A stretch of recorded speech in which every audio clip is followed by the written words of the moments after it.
La nuit est tombée sur la plus grande forteresse d'Europe, celle de Carcassonne. C'est là que je vous emmène avec mon combi pour de nouvelles aventures occitanes. Je vous propose un saut dans le temps, un saut de 2500 ans.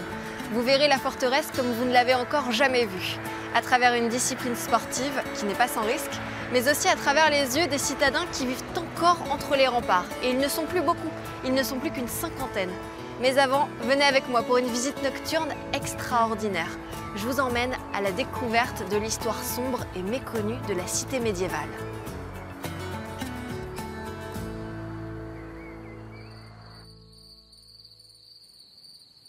Ce soir, j'ai rendez-vous dans la citadelle. Je vais rencontrer Sonia Gore. Elle s'occupe des monuments nationaux. Olivier de Robert sera là aussi. C'est le fameux conteur de Carcassonne. Émilie! Oui? Émilie, c'est par ici, là. Ah, vous êtes là? Rejoins-nous, là. Prends la première porte à droite, un petit peu plus haut. Ok, c'est là. Ah, je vous l'avais dit que ça allait être une visite insolite. Je vais vous guider dans la citadelle et ses remparts, de nuit. Personne ne peut s'y aventurer. C'est une première. Ah, bah ça y est, je vous ai trouvé. Salut Sonia. Salut Lily. Ça va?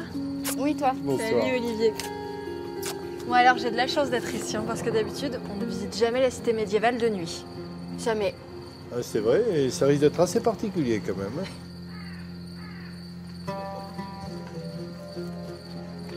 Direction le bas de la forteresse, vers les vestiges des remparts gallo-romains et ceux du XIIIe siècle.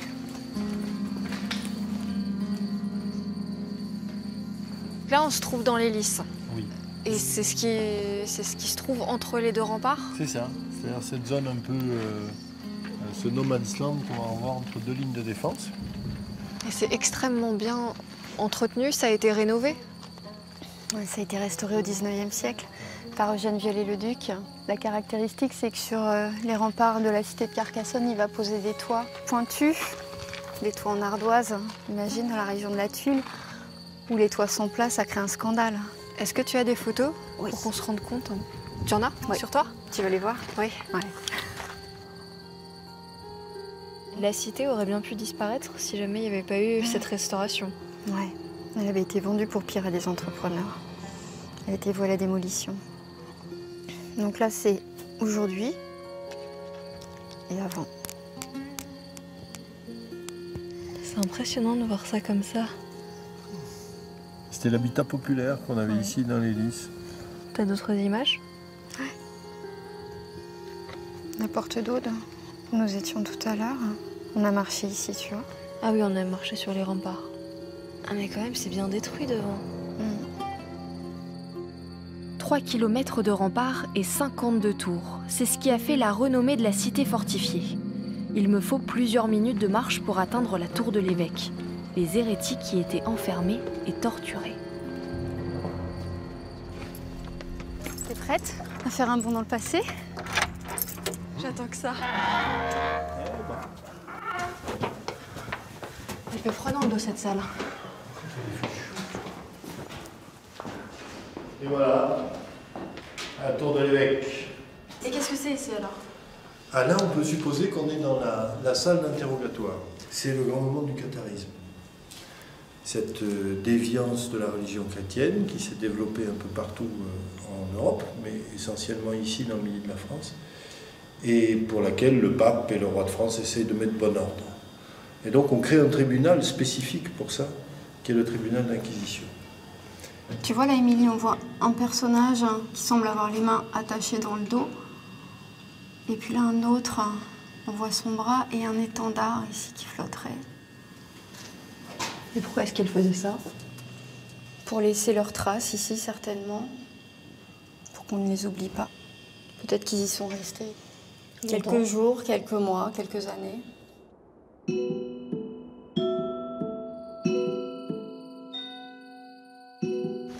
Alors qu'est-ce que c'est que cette tour Saint-Nazaire? Elle est connue. C'est l'une des 4 portes d'entrée de la ville. Et tu vois, juste à côté, on a l'église Saint-Nazaire et Saint-Cels.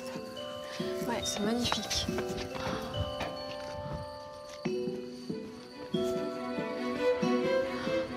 On a une vue imprenable sur tout Carcassonne. C'est la tour la plus haute.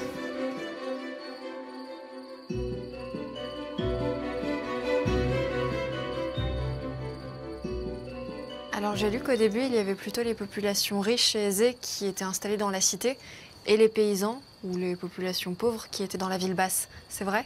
Non, pas vraiment en fait. Les paysans vont vivre autour de la cité. On va avoir 2 faubourgs, Saint-Michel et Saint-Vincent. Et puis quand la ville basse va naître, la Bastide Saint-Louis, eh bien, on va y trouver les riches drapiers. Même l'évêque va déménager, aller s'installer en ville basse. Et puis ici, ne va subsister que la populace en fait. Riches ou pauvres, les habitants de Carcassonne doivent tous leur nom à une princesse. Charlemagne vient assiéger la cité de Carcassonne, qui est tenue en ce temps-là par une femme. Tu vois que ça va te plaire. Et cette femme s'appelle Dame Carcasse. Alors Dame Carcasse demande à ce qu'on fouille toute la ville et qu'on lui ramène tout ce qui reste à manger. Et on lui ramène 3 sacs de grains et un cochon. Alors les hommes de Dame Carcasse se disent, voilà, on va festoyer avec ça et on partira le ventre plein, mourir la tripe au grand soleil, voilà, Ce sera toujours ça. Ça sera ça de fait, ça sera grandiose comme on sait le faire dans le pays, quoi. Et en fait, pas du tout, Dame Carcasse leur dit, donnez le grain au cochon. Menez-le à la plus haute tour. On y est, Saint-Nazaire. Voilà, là tu imagines, là le cochon, Dame Carcasse. Donc ici il y avait ce cochon. Voilà, et les hommes de Charlemagne, graines. voilà, et les hommes de Charlemagne en bas qui attendaient la reddition de la ville. Et là, Dame Carcasse a poussé le cochon. Alors il y a eu, c'est l'épisode un peu dramatique de l'histoire, le saut du cochon qui tombe de Saint-Nazaire et qui s'éclate là-bas en bas. Et Dame Carcasse braille. Voilà, on l'avait de trop. Vous pouvez le manger si vous voulez. Et alors l'empereur décide de lever le camp. Alors on monte sur les remparts et ces pauvres crèvent la faim, le ventre vide, gueulent tant qu'ils peuvent, et on sonne de la trompe, évidemment. Et alors Charlemagne, qui est devant son armée, qui a la tête basse, demande à son aide de camp, qu'est-ce qui se passe, c'est quoi ce bruit?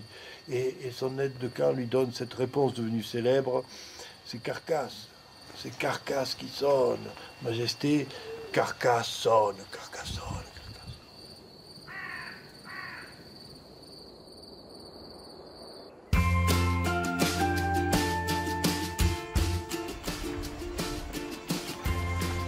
Allez, on va voir ce que ça donne d'en haut.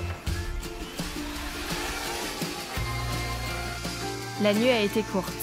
J'ai quand même envie de voir le soleil se lever sur la forteresse. Pas un chat, pour l'instant.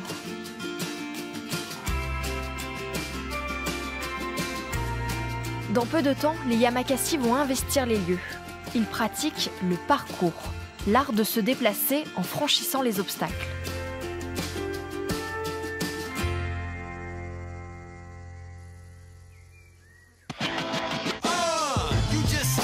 Lui, c'est Antoine Berthaud.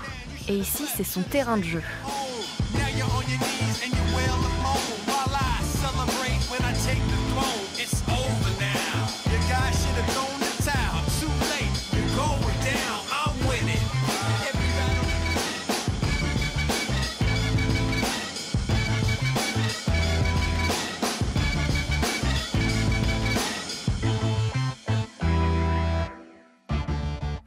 Il n'y a pas une part de risque là-dedans?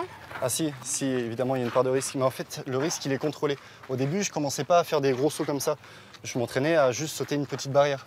Et puis, à force, au fur et à mesure, j'ai appris des techniques et je me suis musclé. Et du coup, je peux faire de plus gros sauts. Voilà. C'est uniquement de la préparation physique? Il y a beaucoup de préparation physique et du mental aussi. Des fois, on se pousse, on essaye de repousser nos limites, mais toujours dans le contrôle de soi. Pour dépasser ses limites. Et souvent, c'est un sport qui se pratique tout seul? C'est un sport individuel, oui. Donc c'est un sport de fuite et de poursuite. Mais ce qui est très fun et ce que j'ai beaucoup fait, c'est de le pratiquer avec des amis, en groupe. Parce qu'on se pousse, on s'entraide. Il y a vraiment une solidarité, en quelque sorte, une bonne ambiance dans ce sport. C'est ce que j'apprécie. Moi, j'aimerais bien essayer. T'as un petit peu de temps pour me montrer? Oui, carrément.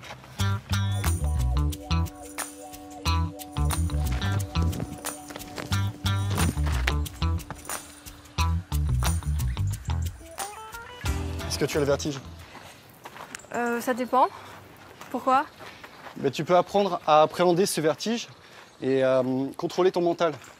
C'est-à-dire de te confronter à des situations dangereuses, mais toujours contrôlées. Moi, ce que je fais, c'est ça. Je m'approche pas trop, puis je continue. C'est pour travailler ton mental. Bon, allez, j'essaye. Ah oui, c'est haut quand même. Vas-y, doucement. Non, je veux pas trop rester longtemps. Ok. Bravo, c'est bien. Après avoir travaillé ta technique et ta force, tu peux t'entraîner avec ton mental. Tu peux venir. Attention, attends. Je regarde. Non mais non, tu peux pas faire ça. Il y a combien de mètres en dessous? Oh, je sais pas. Assez pour bien travailler mon mental. Arrête. C'est sympa. Tu veux que je t'aide? Ça va bien, c'est contrôlé. Tu veux bien te reculer un petit peu? Je vais te montrer comment passer facilement une barrière. Je l'aurais pas passé comme ça.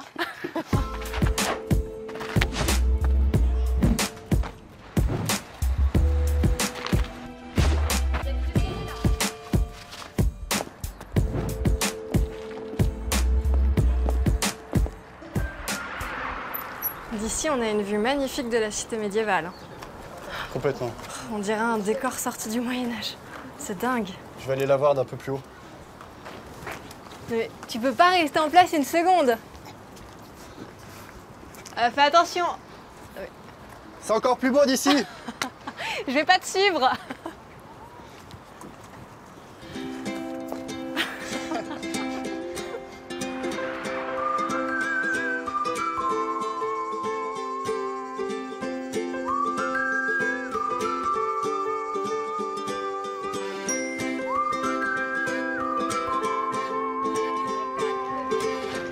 Je m'apprête à entrer par la porte narbonnaise. Elle est bien connue ici à Carcassonne car c'est l'une des portes principales pour entrer dans la cité de Carcassonne. Alors pour la petite histoire, elle a été construite en 1280 et regardez entre les deux tours. On pouvait tendre une chaîne pour stopper la charge des cavaleries. On y va ?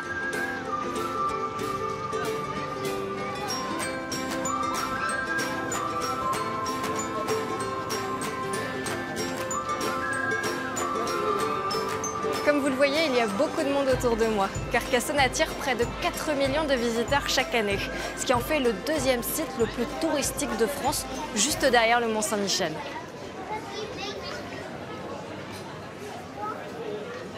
On essaye des costumes. Oups, pardon. Alors, on va voir ce que ça fait. Oula. J'ai connu plus agréable à porter. Hein. C'est où? Au secours. Bah, ouais, c'est bien, j'ai pas l'impression d'avoir mis mon rideau. La touche finale. Vous en pensez quoi? Je pense que je peux sortir comme ça. Hein.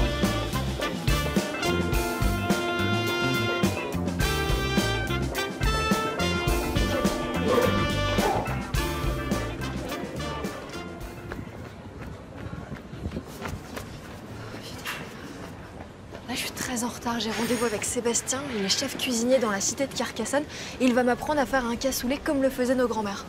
Sauf que... Ah, c'est là. J'ai rendez-vous à la table ronde. On y va? Bonjour. Bonjour. J'ai rendez-vous avec Sébastien. C'est moi. Ah, bonjour, Émilie. Enchanté. Je suis désolée, je suis en retard. Ça va? Un petit peu, ouais, le cassoulet, on commence à 7 h du matin, mais je t'ai gardé plein d'ingrédients pour te démontrer le départ du cassoulet. Super. Voilà, je t'ai préparé les ingrédients qu'on met dans le cassoulet. Alors ici, tu as de la poitrine. Là, tu as des coins, un petit peu de concentré de tomate. Moi, j'en mets, il y en a qui n'en mettent pas.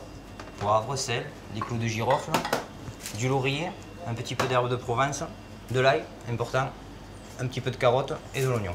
Et après, Et les haricots. Voilà, le haricot, c'est le haricot de Castelnaudary. Moi, j'utilise le haricot de Castelnaudary, il y en a qui prennent le haricot de Vendée, mais moi, c'est de Castelnaudary. C'est Voilà. d'ailleurs là que Le tout cassoulet a vient de commencé. Castelnaudary, voilà. Alors je te préviens, disons que moi et la cuisine, ça fait... Ça fait deux. Et dis-moi, ta recette, elle vient d'où? C'est ma mamie qui m'a appris à cuisiner quand j'étais petit, parce que j'étais toujours dans ses jupes. Et je suis cuisinier depuis que j'ai 15 ans. Donc je vais te montrer le départ. Il faut couper ces carottes en petits cubes. Après, tu veux faire un oignon aussi ou Oui. j'ai ma préparation qui est toute prête derrière. Montre-moi comment tu fais. Comment je fais? T'as pas une petite astuce pour ne pas avoir les yeux qui pleurent pendant Je que tu mets coupes de l'eau un dans la oignon? bouche. De l'eau dans la bouche? Ouais. Et je ferme ma bouche et avec l'eau dedans, normalement mes yeux ils pleurent pas. L'oignon. C'est bon à savoir. Et à l'arrivée, ça donne ça. J'ai mis de l'ail à l'intérieur et tout. Voilà. On va le Super. faire cuire. Voilà, là tu fais blanchir, pour rissoler tes oignons, tes carottes et ton ail. Voilà, on le fait bien dorer. Ça donne faim. Ah, c'est vrai que le cassoulet, ça a un peu mauvaise réputation. Enfin, donc pour la digestion, c'est pas ce qu'il y a de mieux. Est-ce que tu as un petit secret pour... Déjà, le coup d'enlever de l'écume quand je blanchis mes haricots, ça lui permet de bien le digérer. Et après, le secret, il faut boire un petit verre de vin rouge avec. Mais ça, en même temps, on n'est pas obligé de le faire uniquement avec le cassoulet. Voilà. Après, le cassoulet, c'est un plat de pauvre. Donc, si tu as des restes chez toi, par exemple, bon, nous, on est dans un restaurant, des fois, j'ai des fonds de foie gras, et je le rajoute, je le mets dedans. J'ai des bouts de magret séchés, je le mets dedans. Et puis chaque grand-mère a sa recette. Chaque aussi. grand-mère, voilà. Il y a un petit ingrédient que ma mamie mettait que je ne montrerai pas. Ah, je vais le trouver.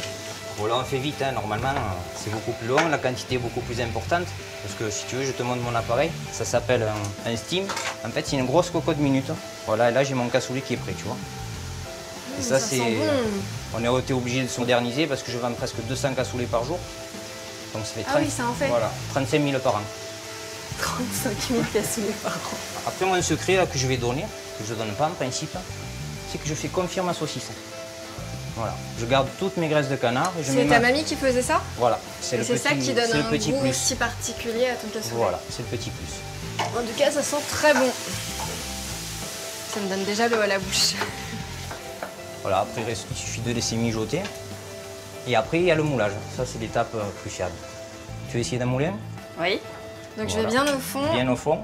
Oula, c'est profond. Voilà, c'est bon là. Ça, ce sera pour moi, parce que c'est une bonne portion. Ah, il faut que ça soit généreux. Hein. Après, il faut le secouer un petit peu, voilà, pour que ça se répartisse. Et après, une louche de jus. Voilà. Oh là là. Ok, et donc ça, on le met au four. C'est ça. Non, Allez, ça va aller, je vais le faire. Je suis très maladroite. Et après, au four, 20 minutes à 200 degrés. Là, voilà, Ah, 20 minutes. il est prêt. Et tu le mets dessous la salle à main. Oh. Il est même presque gratiné. Là. Regardez, pour une première, c'est pas mal, hein. Et on va le laisser gratiner pendant 5 petites minutes. Alors, Je te sers. je vais pas t'embêter plus longtemps, je sais que t'es en plein service. Il y a beaucoup de monde. On se fait un petit selfie avant que tu partes? Allez, un petit selfie. Allez. Merci beaucoup. Bisous.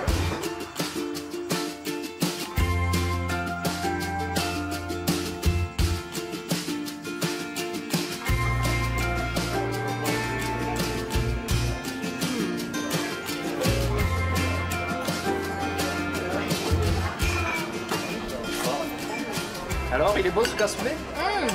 Ah bah oui, c'est moi qui l'ai fait. C'est vous qui avez fait le cassoulet? Allez, oui. Vous voulez goûter? Bah allez, prenez une chaise, venez. Allez. Bon alors, là c'est l'assiette de mon patron, enfin mon chef qui m'a appris le cassoulet. Mais allez-y, piochez dedans. Avec la même cuillère, ça fait rien. Ça fait rien. Allez. Ah, j'ai hâte d'avoir un avis.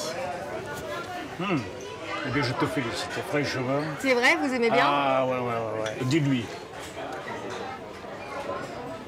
C'est toi qui as fait ce cassoulet? Oui. De A à Z. Très bon. Mais j'avais un bon chef cuisinier. Elle m'a bien fait de venir. Et vous êtes de la région? On est de Carcassonne, de la cité. Vous vivez dans la cité? Oui. Mais il y a très peu de personnes qui vivent dans la cité aujourd'hui. Mais très peu. On est une quarantaine actuellement. Seulement une quarantaine? Comment ça se fait? Mais d'année en année, ça diminue. Le fait que l'esprit village ne soit plus resté dans la cité. Il n'y a plus de poste, il n'y a plus de boulangerie. C'est devenu très Un site touristique très touristique. important. Et Donc, heureusement, il reste la calandrette. il reste la calandretta. Où les enfants apprennent à parler occitan. Voilà, tout à fait. Tous les cours sont donnés en occitan. Et à quoi ça sert de parler occitan? Une langue, c'est pas qu'un catalogue de mots, c'est une manière de respirer le monde et d'être respiré par lui. C'est beau ce C'est que vous donc dites. beaucoup plus qu'un catalogue de mots. C'est très important, une langue. Et puis, cette langue, elle nous est donnée, quoi. On l'a en héritage. Et bon, tu ne dilapides pas l'héritage. C'est comme le cassoulet. Le cassoulet, c'est un héritage culinaire. Tu ne le dilapides pas. Le cassoulet que tu as fait, tu n'as pas dilapidé. Et je te félicite. Merci. Le cassoulet, à la base, on prend tous les restes, c'est le plat du pauvre, le cassoulet. Donc on prend tous les restes et on le mélange. Oui, on se servait de ce qui restait finalement, Voilà. la viande avec des légumes. Et Voilà. puis, C'est vrai qu'à l'époque, on y mettait les fèves, ça commençait par les Des fèves. fèves, des couanes, des coups de noces. Et c'est vrai qu'on a quand même envie d'une bonne sieste après un cassoulet, surtout alors quand il est bon comme ça. Ça, c'est sûr.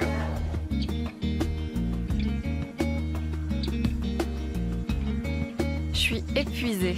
La nuit blanche et le cassoulet m'ont fatiguée. Je vous laisse entre de bonnes mains. Vous allez voir la citadelle sous un autre angle. Ces deux-là ont plein d'histoires à vous raconter. À tout à l'heure. Alors, c'est d'ici qu'on voit là où t'as grandi, Claude. Saint-Gimer. Saint-Gimer. Mais moi, c'est là où j'étais enfant de cœur, dans cette église. Eh bien, écoute, on est voisins. On est voisins. On est voisins de vue sur la cité, quoi. On montait à la cité pour jouer en trincavel. Eh oui. Ah, c'est monté avec l'instit, c'était...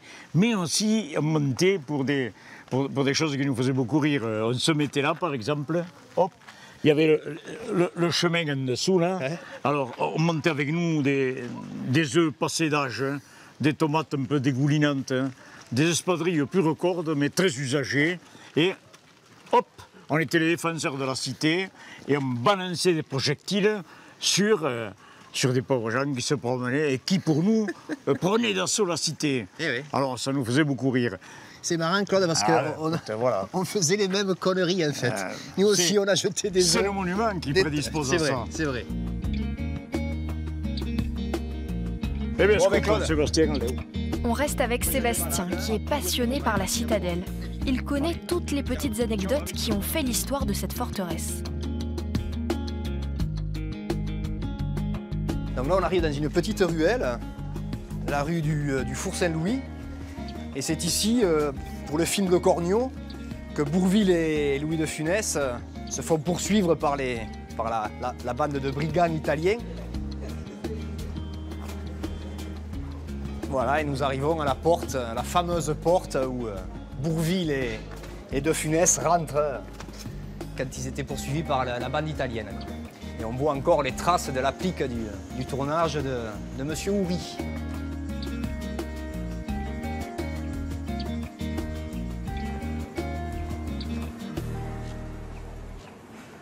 Alors on va aller se diriger dans la Tour Saint-Nazaire où quand j'étais gamin, on faisait les 400 coups avec mes potes de la cité, quoi. Faut se dire que c'est une partie de la cité qui à l'époque, quand on était petit, n'était pas du tout fréquentée par les touristes, par les habitants de la cité. Donc on était dans un endroit quand même assez tranquille, assez peinard. Donc, vous voyez, vous avez un four, vous avez un puits. On se la jouait vraiment seigneur de la cité, quoi. Voilà, et puis on se faisait tous les 400 coups, les jeux de cartes, les premiers flirts avec les copines. Tout se passait dans cette pièce. Et puis, regardez, l'été, on venait faire les imbéciles. Et de là, on jetait des œufs, des tomates sur les passants. Voilà, pour les petites anecdotes.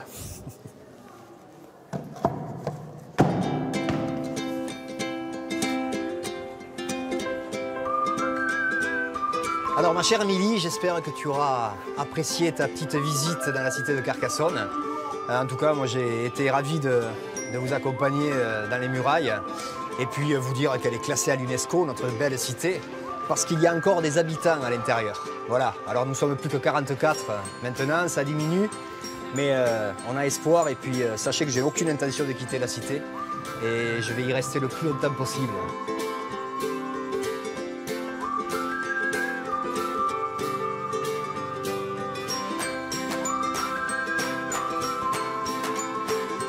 C'est depuis la plus haute tour de la cité médiévale que mon aventure s'arrête à Carcassonne. J'ai pris beaucoup de plaisir à vous la faire découvrir et je vous retrouve la semaine prochaine pour de nouvelles aventures au sud. Salut!